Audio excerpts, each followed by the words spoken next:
ഇന്ന് നമുക്ക് കുറച്ച് ബീഫ് ബിരിയാണി ഉണ്ടാക്കാം. അതൊക്കെ അവിടെ നിൽക്കട്ടെ, ഇതാരാണെന്ന് മനസ്സിലായോ? ഇനി ഒറ്റയ്ക്ക് മുന്നോട്ട് വേണ്ട, ഞാൻ കൂടെ കൂടാമെന്ന് പറഞ്ഞ വന്ന ആളാണിത്. ഇപ്പോഴല്ല, ഒരു 6 കൊല്ലം മുന്നേ.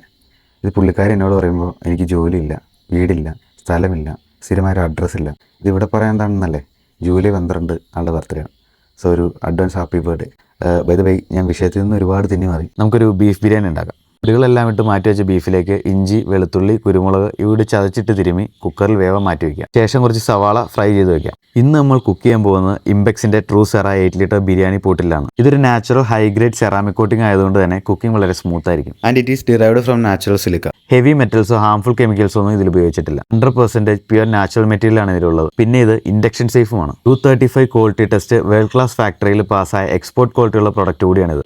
നമുക്കിനി പാകം എത്തിയ അരി മറ്റൊരു പാത്രത്തിലേക്ക് മാറ്റാം. ശേഷം മസാല റെഡിയാക്കുന്നതിനായി കുറച്ച് സവാള, ഇഞ്ചി, വെളുത്തുള്ളി പേസ്റ്റ് ഇവ ചേർത്ത് ഒന്ന് വഴറ്റിയതിന് ശേഷം മഞ്ഞൾപ്പൊടി, മുളക് പൊടി, മല്ലിപ്പൊടി, ഗരം മസാല ഇവ ചേർത്ത് പച്ചമണം മാറുന്നത് വരെ നമുക്കൊന്ന് ഇളക്കി യോജിപ്പിക്കാം. കുറച്ച് തക്കാളി പേസ്റ്റും നമ്മൾ വേവിച്ച് വെച്ച ബീഫും ചേർത്തതിനെ യോജിപ്പിച്ച് നമ്മുടെ റൈസും വറുത്ത് വെച്ച സവാള, കാഷ്യൂ, കിസ്മിസ് ഇവ ചേർത്ത് ഒരു 3 മിനിറ്റ് മൂടി വയ്ക്കുക. അതിൽ നിന്ന് കുറച്ചെടുത്ത് പാത്രത്തിലേക്ക് പകർത്തി അച്ചാറിനും സലാഡിനും അകമ്പടിയോടെ ആവോളം സേവിക്കാം.